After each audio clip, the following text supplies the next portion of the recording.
Cartoon Netbank.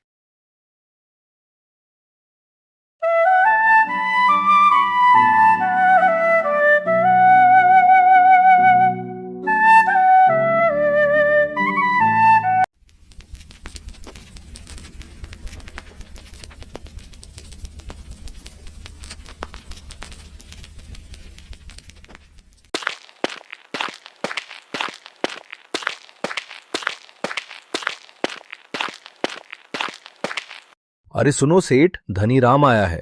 लाओ, जो पैसे रखे हैं उसे दे दो। थोड़े से तो रुपए ही है, दे दूं तो कंबल कहाँ से आएगा। सर्दियां शुरू हो गई हैं। माघ पूस की रात खेत में कैसे कटेगी। तुम सेठ से कह दो फसल पर रुपया देंगे, अब भी नहीं। भोला थोड़ी देर तक चुपचाप खड़ा रहा और अपने मन में सोचता रहा। जाड़ा सर पर आ गया है। बिना कंबल के झाड़ की रात कटेगी नहीं, लेकिन बिना पैसे लिए सेठ यहां से जाएगा नहीं। पार्वती, लाओ पैसे। दे दो, सेठ मानेगा नहीं। किसी तरह पीछा तो छोटे कंबल के लिए कोई और इंतजाम कर लेंगे। लाओ पार्वती, अब जल्दी करो, सेठ मानेगा नहीं। कर चुके दूसरा इंतजाम, जरा मैं भी तो सुनूं। कौन सा दूसरा इंतजाम कर लोगे। न जाने सेठ का कितना रुपए बाकी है, जो किसी तरह अदा ही नहीं होता। मैं कहती हूँ तुम खेती क्यों नहीं छोड़ देते। मर मर के काम करो, पैदावार हो तो कर्ज अदा करो। ऐसी खेती से बाज आए मैं रुपए ना दूंगी। तभी पीछे से सेठ धनीराम की आवाज आती है। अरे ला भोला, जल्दी कर, इतना वक्त नहीं है मेरे पास। तू कर्ज अदा करता है कि नहीं? कंबल के लिए कोई और इंतजाम कर लेंगे। लाओ पार्वती, अब जल्दी करो, सेठ मानेगा नहीं। हाँ ठीक है, देती हूँ। पार्वती ने जो पैसे कंबल के लिए बचाए थे वो लाकर भोला को देते हुए बोली, न जाने ये सेठ से पीछा कब छूटेगा। तुम अब की खेती छोड़ दो, मजदूरी में रोटी तो खाने को मिलेगी, किसी की दोस्त ना रहेगी। अच्छी खेती है, मजदूरी करके लाओ, वो भी सब कर्ज में झोंक दो। भोला ने रुपए लिए और बाहर चला गया। उसने एक एक पैसा काट कर कुछ पैसे कंबल के लिए जमा किए थे, वो आज निकले जा रहे थे।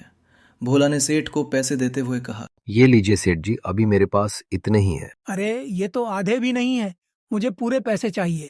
सेठ जी, फसल काटने के बाद आप बाकी के पैसे ले लेना, अभी मेरे पास इतने ही हैं। ठीक है, तो मैं फसल काटने के बाद ही आऊंगा और उस समय मुझे मेरे पूरे पैसे चाहिए, वरना तेरे लिए अच्छा नहीं होगा। इतना कहकर सेठ वहां से चला जाता है। भोला ने गहरी सांस भरते हुए कहा, चलो कुछ समय के लिए ही सही, कम से कम पीछा तो छूटा। भोला एक गरीब परिवार से था जो खेती करके अपना जीवन बसेरा करता था। भोला ने खेती करने के लिए सेठ धनीराम से कुछ पैसे कर्ज के रूप में लिए थे, लेकिन लालची सेठ ने कर्ज पर ज्यादा ब्याज लगाकर कर्ज की कीमत 2 गुना कर दी थी, जिसे भरते भरते भोला को ठंड में भी पसीने छूट रहे थे। जैसे जैसे समय बीतते जा रहा था, रामपुर गांव में ठंड का आगमन शुरू हो रहा था। एक बार फिर से रामपुर गांव में ठंड ने दस्तक दे दी थी। इसी गांव में एक कमला काकी भी रहती थी। उसके परिवार में कोई भी नहीं था। वो अकेले ही गांव से गोबर इकट्ठा करके और उसके उपले बनाकर गांव-गांव में बेचा करती थी। उसी से उसका गुजारा चलता था। भगवान, आज तो बहुत ठंड लग रही है।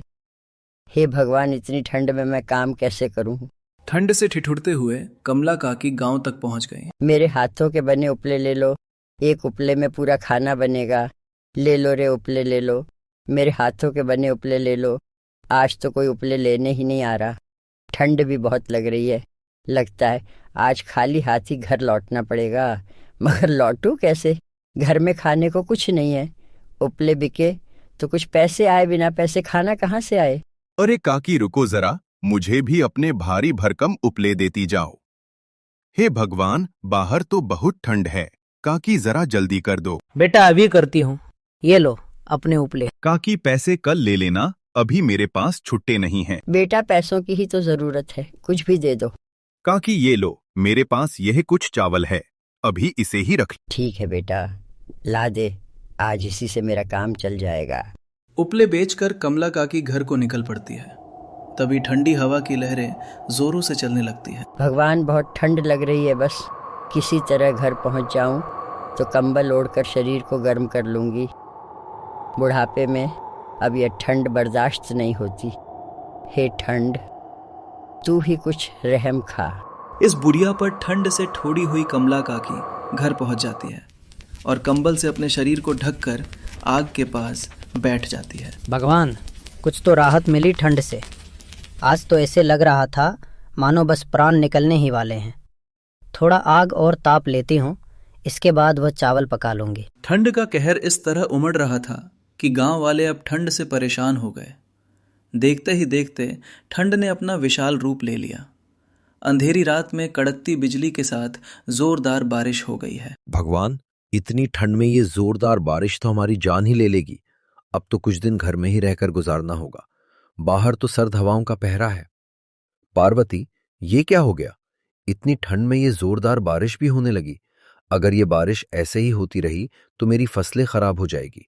बड़ी मुश्किल से इतनी ठंड में फसल तैयार की है। जी आप ज्यादा चिंता ना करें, ठंड की पहली बारिश है, सुबह तक खत्म हो जाएगी। भगवान करे ऐसा ही हो, वरना मेरी फसल तो बर्बाद हो जाएगी। पार्वती, ठंड बहुत बढ़ गई है, जरा कुछ कंबल हो तो निकाल लो। अब कंबल कहाँ से लाऊं? जो कंबल के पैसे बचा रखे थे वो तो सेठ धनीराम ले गया। अब घर में उड़ने के लिए बस एक फटी चादर है जिसे मैंने बच्चों को उड़ा दिया है। अब घर में कोई कंबल नहीं है। भगवान, ये कैसे दिन देखने पड़ रहे हैं। इतनी कड़कती ठंड में ओढ़ने के लिए एक कंबल तक नहीं है। एक काम करो पार्वती, जरा अंगीठी जला दो, थोड़ी गर्माहट तो मिले। इस ठंड में पार्वती ने अंगीठी जलाई और सबने बैठकर आग की गर्माहट ली। पूरी रात बारिश होती रही। बारिश ने तो ठंड में तापमान बिल्कुल ही गिरा दिया। लगातार 3 दिन तक बारिश होती रही। बारिश ने रुकने का नाम नहीं लिया। 3 दिन बाद बारिश रुकी। तब लोगों ने अपने खेत में जाकर देखा, भोला की खेत की सारी फसल खराब हो चुकी थी। भगवान, ये क्या हो गया? मेरी फसल बर्बाद हो गई। अब इतनी कड़कती ठंड में हम क्या करेंगे? एक फसल ही तो हमारा सहारा थी, वो भी बर्बाद हो गई। परसों सेठ भी अपना पैसा लेने आएगा और अब तो मेरे पास कंबल खरीदने तक के पैसे नहीं है। हे भगवान, इस भरी ठंड में हमारी सर्दी भरी रातें कैसे कटेगी? भोला घर पहुंचा। पार्वती, तुमने अंगीठी जलाई है क्या? आज ठंड के साथ तेज हवा भी चल रही है। मैंने जला रखी है बच्चों का, ठंड से हाल बेहाल है। आप बहुत उदास दिख रहे हैं, क्या बात है? सब ठीक तो है ना? क्या बताऊं पार्वती, सारी फसल बर्बाद हो गई, कुछ भी नहीं बचा। पार्वती, हम बर्बाद हो गए। मैंने आपको कहा था पैसे ना दीजिए सेठ को। अब इतनी ठंडी में बिना कंबल की रात कैसे कटेगी? एक तो ये खिड़की भी टूटी है, ठंडी ठंडी हवा घर में घुस रही है, बच्चे भी ठंड से ठिठुर रहे हैं।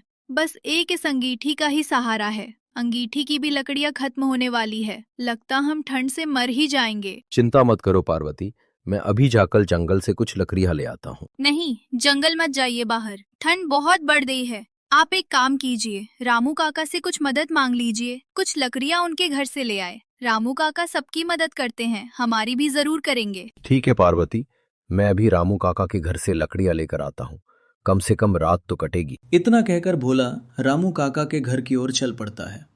तभी अचानक भारी बर्फबारी होने लगती है। हे भगवान, ये क्या कर रहे हो? कभी बारिश कभी बर्फ, जान ही ले लोगे क्या इस गरीब की? किसी तरह भोला रामू काका के घर पहुंचा। काका, कुछ लकड़ियां दे दो, अभी बहुत ठंड है तो जंगल नहीं जा पाऊंगा।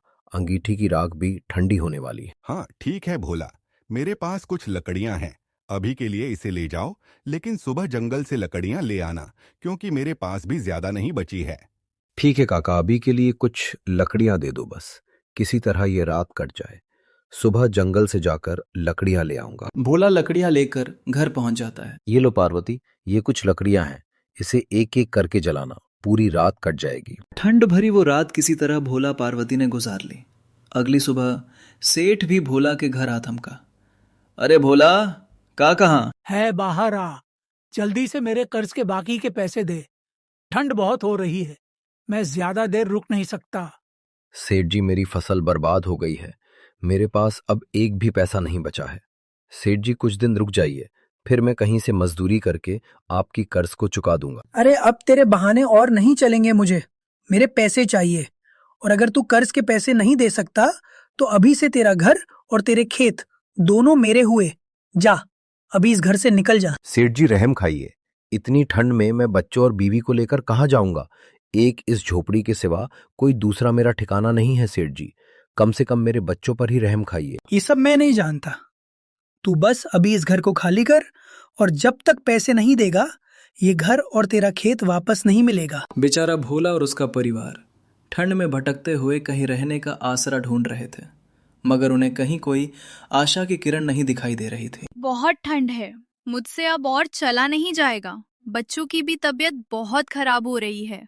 मुन्नी को बुखार चढ़ गया है, और ज्यादा देर ऐसे ही घूमते रहे तो हमारे यहीं पर प्राण निकल जाएंगे। अभी हम यहाँ नहीं रुक सकते रात होने से पहले। हमें सर ढकने के लिए कुछ तो ढूंढना ही होगा। जैसे जैसे दिन ढल रहा है, ठंड बढ़ती जा रही है। बहुत दूर चलते चलते उनको एक झोपड़ी दिखाई देती है। पार्वती, वहां देखो, वहां एक झोपड़ी है। चलो वहां जाकर पूछते हैं। क्या पता उन्हें ही हम पर रहम आ जाए और वो हमें अपनी झोपड़ी में आश्रय दे दे। भोला का परिवार वो झोपड़ी के पास चला जाता है। कोई है क्या? इस गरीब की मदद करे, कृपया करके इस गरीब की मदद करे। भोला कई बार आवाज लगाता है, मगर झोपड़ी के अंदर से कोई आवाज नहीं आती है। भोला झोपड़ी के अंदर जाता है। झोपड़ी में चारपाई और कुछ कपड़े रखे थे, पर वहां कोई दिख नहीं रहा था। हम कुछ देर इस झोपड़ी में रुक जाते हैं। शायद झोपड़ी का मालिक आए तो उनसे हम अपनी परेशानी बताएंगे। क्या पता उन्हें हम पर दया आ जाए। ऐसा सोचकर वो उस झोपड़ी में रुक जाते हैं और वहीं पर एक अंगीठी जलाकर उन्होंने बच्चों को अंगीठी के पास बैठा दिया। अंगीठी की गर्माहट से उन सभी ने चैन की सांस ली। चलो कुछ तो गर्माहट मिली। कब से ठंड में भटक रहे थे। अंगीठी की राख खत्म होने वाली है। आप एक काम कीजिए, बाहर से कुछ लकड़ियां ले आइए। ये अंगीठी कुछ देर में ठंडी पड़ जाएगी। तुम बच्चों का ध्यान रखना, मैं अभी लकड़ियां लेकर आता हूँ। लकड़ियों की तलाश में भोला कुछ दूर चला ही था कि अचानक उसकी नजर एक बुढ़िया पर जाती है, जो ठंड में नीचे जमीन पर गिरी हुई थी। अम्मा उठो, क्या हुआ? अम्मा उठो। अम्मा, लगता है ज्यादा ठंड की वजह से अम्मा ठंडी पड़ गई है और बेहोश होकर यहाँ गिर गई। भोला अम्मा को लेकर उस झोपड़ी में आ जाता है। ये कौन है? और इन्हें क्या हुआ पता नहीं। ये जमीन पर बेहोश पड़ी हुई थी। शायद ठंड लग गई है। इन्हें यहाँ अंगीठी के पास लेटा देता हूँ। थोड़ी गर्माहट मिले तो शायद इनकी आंखें खुले। थोड़ी देर शरीर को गर्माहट मिलने के बाद कमला काकी की आंख खुल जाती है। अरे बेटा, कौन हो तुम? मैं तो घर आ रही थी। अचानक ठंड की वजह से मैं चक्कर खाकर गिर गई। इसके बाद मुझे कुछ भी याद नहीं। अच्छा अम्मा, तो ये आपका घर है अम्मा? मैंने जब तुम्हें बेहोश देखा तो मैं तुम्हें उठाकर झुपड़ी में ले आया। लेकिन बेटा, तुम यहाँ कैसे? और तुम्हारा पूरा परिवार भी यहाँ है। भोला कमला काकी को अपने साथ हुई सारी घटना के बारे में बता देता है। हे भगवान, सत्यानाश हो उस जालिम सेठ का, जो इतनी तड़पती ठंड में तुम्हारे बच्चों, बीवी सबको घर से बाहर निकाल दिया। अरे कम से कम बच्चों पर ही तरस खा लिया होता ना। जाने यह अमीर लोगों का दिल कहाँ मर गया है। तुम चिंता मत करो बेटा, तुम जब तक चाहे मेरे साथ रह सकते हो। मेरा तो वैसे भी कोई नहीं है और मेरे हाथ पैर भी काम नहीं करते। यह ठंड मुझसे अब बर्दाश्त नहीं होती। इससे अच्छा तो भगवान ही उठा लेता मुझे। अम्मा, ऐसा क्यों बोलती हो? मैं हूं ना, और पार्वती भी है। अब से हम आपका ध्यान रखेंगे। सदा खुश रहो बेटा। लगता है भगवान भी यही चाहते हैं कि तुम मेरे साथ रहो। ठंड भरी रात वो सभी मिलकर किसी तरह गुजार लेते हैं। अगली सुबह गांव में हल्की धूप निकलती है। लोग बहुत खुश होते हैं और सभी घरों के बाहर आते हैं। सभी बाहर बैठकर धूप लेते हैं। देखो अम्मा, इतने दिनों बाद आज धूप निकली है। चलो थोड़ा धूप ले लेते हैं। सभी बाहर बैठकर धूप लेते हैं। इतने दिनों बाद थोड़ा शरीर को राहत मिला है। अच्छा बेटा, मैं चलती हूँ। गांव में उपले बेचने हैं। अम्मा, आप चिंता मत करो, आज उपले में बेच आता हूँ। ठीक है बेटा, अगर तुम्हारी यही इच्छा है तो जाओ। भोला उपलों को लेकर गांव की ओर निकल पड़ता है और गांव-गांव जाकर उपले बेचता है। यह तो बहुत कम पैसे है। केवल उपलों को बेचकर कुछ नहीं हो पाएगा। मुझे कोई और काम भी करना होगा। उपलों को बेचकर आए पैसों से भोला कुछ राशन ले आता है। ये लो पार्वती, ये कुछ राशन है। इससे सबके लिए गर्मा गर्म खिचड़ी बना दो। अम्मा, मैं एक काम करता हूँ, जंगल से जाकर कुछ लकड़ियां ले आता हूँ और उसे भी गांव में बेच दिया करूंगा। इससे थोड़ी बहुत और आमदनी हो जाएगी। ठीक है बेटा, लेकिन अगर तुम लकड़ियां लेना ही चाहते हो तो पश्चिम दिशा की ओर जो जंगल है वहां से लकड़ियां ले आओ। वहां पर बड़े बड़े पेड़ हैं और वहां की लकड़ियां भी काफी गर्म होती हैं। उसे गांव में बेचो तो अच्छी कीमत मिलेगी। ठीक है अम्मा, मैं पश्चिम दिशा की ओर ही चला जाता हूँ। इतना कहकर भोला लकड़ी की तलाश में निकल पड़ता है। जंगल के काफी अंदर जाने के बाद भोला को खूब मोटे घने पेड़ दिखाई देते हैं, जो और पेड़ों के मुकाबले काफी मोटे और लंबे थे। भोला वहां से काफी सारी लकड़ियां काट कर ले आता है और गांव-गांव जाकर बेचता है। सारी लकड़ियां बेचने के बाद भोला घर आ जाता है। भोला ने कुछ लकड़ियां घर के लिए भी बचा ली थी। आज सारी लकड़ियां बिक गईं और ये कुछ लकड़ियां मैंने हमारे लिए भी बचा ली थी। बाहर बहुत ठंड है, जरा इन लकड़ियों को जला दो तो मेरे शरीर को थोड़ा गर्माहट मिल जाए। फिर पार्वती उन लकड़ियों को जला देती है। उन लकड़ियों के जलते ही पूरा कमरा बिल्कुल गर्म हो जाता है। वो लकड़ियों की आग में न जाने कौन सा तेज था जो पूरे कमरे में गर्मी फैल जाती है। बाहर ठंड की बर्फबारी हो रही थी और खिड़की से आने वाली हवा घर में घुसते ही गर्म हो जा रही थी। इस तरह ठंड भरी रात उस दिन उन सभी के लिए एक गर्माहट भरी रात में बदल गई। अगली सुबह फिर भोला लकड़ियों के लिए जंगल की ओर निकल पड़ता है। लकड़ियां लेकर जब भोला गांव पहुंचा तो भोला की लकड़ियां खरीदने के लिए लोगों की एक भीड़ सी जमा हो गई। भैया जरा मुझे भी अपनी लकड़ियां दे दो। तुम्हारी लकड़ियां तो जलने के बाद बहुत गर्माहट देती हैं। हाँ भोला भाई, मुझे भी ये लकड़ियां चाहिए। ये जलने के बाद इतनी गर्म होती हैं कि रात में कंबल की जरूरत भी नहीं पड़ती। हाँ भैया, आज से पहले मैंने इतनी गर्म लकड़ियां कहीं नहीं देखी। सच में तुम्हारी लकड़ियों में तो अलग ही जादू है। उस दिन भोला की सारी लकड़ियां चुटकियों में बिक जाती हैं और उसकी काफी अच्छी आमदनी। भोला घर पहुंच जाता है। इस बार राशन बहुत ज्यादा था। वो लकड़ियां बहुत अच्छी कीमतों पर बिकी हैं। गांव पहुंचते ही लकड़ियों की तो मानो जैसे लूट ही लग गई थी। अब हम इन लकड़ियों को बेचकर अच्छे पैसे कमा लेंगे। हाँ बेटा, ये बहुत पुरानी लकड़ियां हैं। बहुत समय पहले मेरे दादा परदादा उसी जंगल में रहा करते थे। वहाँ के ज्यादातर पेड़ उन्हीं की देन है। इस तरह भोला लकड़ियों को बेचकर काफी अच्छे पैसे कमाता है और कुछ ही समय में भोला सेठ धनीराम का सारा पैसा लौटा देता है और साथ ही अपना घर और खेत दोनों छुड़वा लेता है। अब भोला और उसका परिवार वापस अपने घर में आ गए थे। कमला काकी भी अब भोला के साथ ही रहा करती थी। भोला ने जंगल से लकड़ियां लाना बंद नहीं किया। इस बार की ठंड गांव पर कहर बनकर तो जरूर टूटी थी, मगर भोला की वजह से अब गांव वालों की सर्दियां बहुत मजे से कट रही थी। Thanks for watching. Like, share and subscribe. Share, subscribe.